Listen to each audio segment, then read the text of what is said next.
Bonjour, pour ce premier tutoriel sur les sujets interactifs de Quiz, nous allons voir comment créer un sujet simple où le but sera de ramasser les différents fruits présents à l'écran. Les sujets interactifs sont tout d'abord composés de scènes. Vous pouvez ajouter donc une image de fond, soit à partir des assets proposés par Quiz, soit en choisissant votre propre image et en l'ajoutant depuis votre bibliothèque. Nous allons donc prendre une image de montagne et nous en servir comme page d'accueil pour les utilisateurs. Ensuite, nous pouvons ajouter ici d'autres scènes. Donc nous allons ajouter ici une scène de forêt.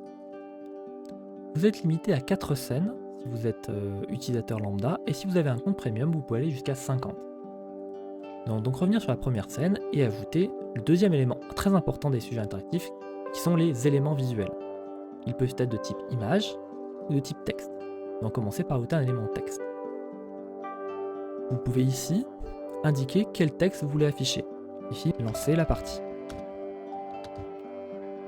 Vous pouvez ensuite modifier la position de votre élément, soit de manière libre, vous pouvez ici le ramener à la place de base, soit avec des contraintes. Ici, il ne pourra aller que de gauche à droite, et si vous rappuyez, il ne peut aller que de haut en bas. Nous allons donc faire en sorte que nous le remontions légèrement.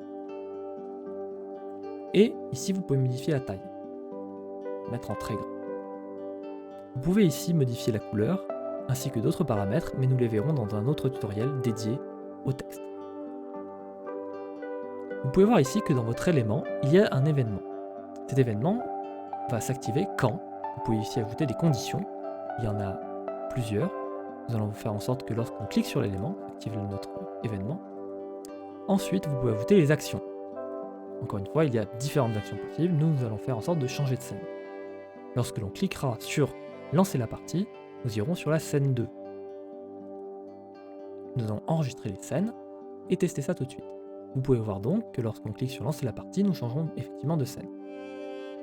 Pour ce premier tutoriel, nous allons créer un petit jeu où le but sera de collecter différents objets. Donc nous allons ajouter un élément visuel.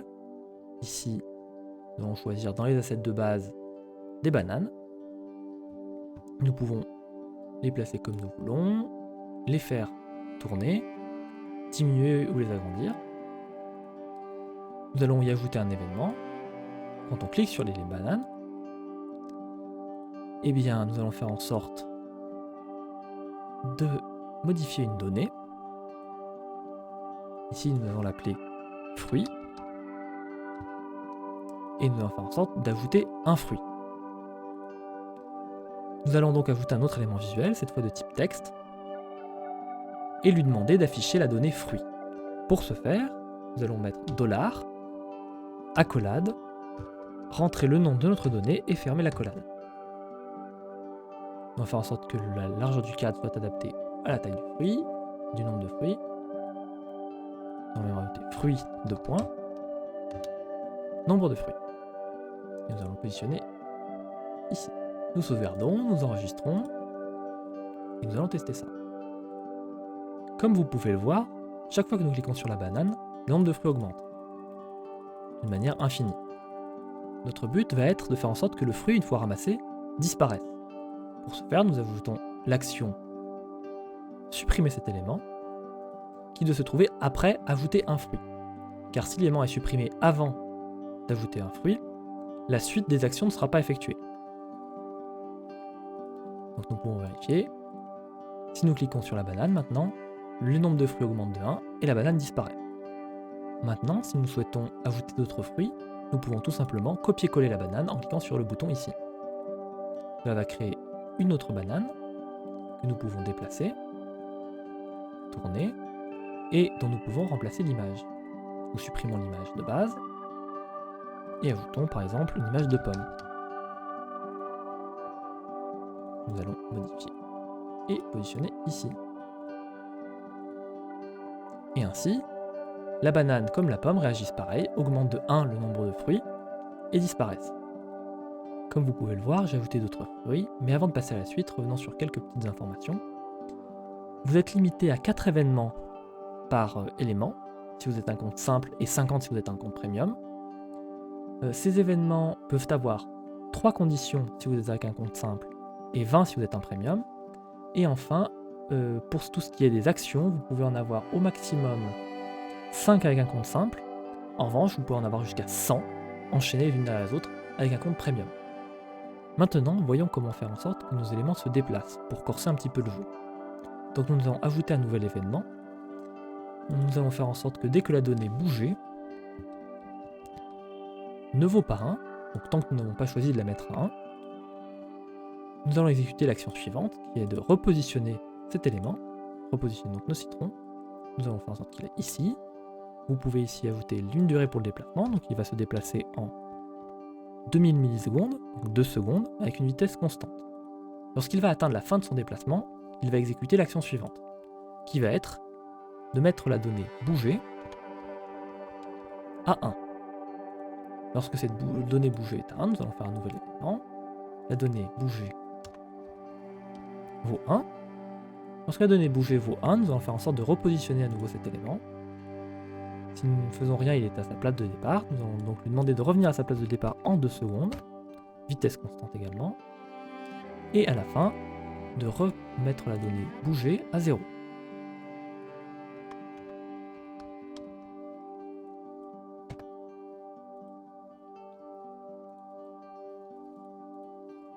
Nous pouvons donc voir que notre citron se déplace et revient de manière infinie. Mais si nous cliquons dessus, il ne disparaît pas. Pourquoi? Eh bien c'est parce que le système des sujets interactifs fonctionne d'une telle manière que les événements sont traités de gauche à droite. Donc c'est celui-ci qui commence à être résolu, mais si un événement plus à droite s'exécute, il coupe le premier événement. Afin d'éviter que les éléments se coupent entre eux, il faut demander à les faire en exécuter en parallèle. Faisons en sorte qu'ils soient exécutés en parallèle. Et cette fois, le déplacement est parallèle et si nous cliquons, le fruit disparaît correctement. Il est également possible de copier-coller des événements d'un élément à un autre. J'ai ici copié-collé les événements de la banane dans la poire. Mais si nous laissons les données bouger, comme pour la banane, il y aura un conflit. Il faut donc renommer les différentes données. Nous allons donc utiliser bouger 1. Maintenant que j'ai changé l'entièreté des différentes données pour les mettre en bouger 1, je vais également changer le fait de le repositionner. Nous pouvons donc voir la poire a son petit mouvement. Et si nous cliquons dessus, elle disparaît correctement. Pareil pour le citron. Vous pouvez aussi réaliser des déplacements plus complexes. Nous utilisons ici une particularité des sujets interactifs, c'est que de base, toute donnée non déclarée vaut 0. Donc ici, bouger 2 lorsqu'elle vaudra 0, donc elle vaut sa valeur de base. Nous faisons notre premier déplacement et nous la passons à 1. Ensuite, lorsqu'elle vaut 1, nous faisons un deuxième déplacement et nous la passons à 2. Et lorsqu'elle vaut 2, nous faisons un troisième déplacement et nous la repassons à 0. Ce qui a pour rendu de faire rebondir la orange et la faire revenir à sa place de base. Il nous reste désormais à terminer ce sujet interactif. Donc nous allons ajouter sur la scène un événement qui, quand la donnée fruit vaudra 5, nombre de fruits qu'il y a actuellement sur la scène, eh bien, nous ferons en sorte d'expliquer l'action fin de la partie. Vous pouvez ici mettre votre petit message, merci d'avoir joué. Vous pouvez ensuite ajouter l'URL d'un site web, c'est facultatif, ou l'URL de votre page Tipeee, afin que les gens vous fassent des dons. Nous pouvons maintenant tester notre premier sujet interactif.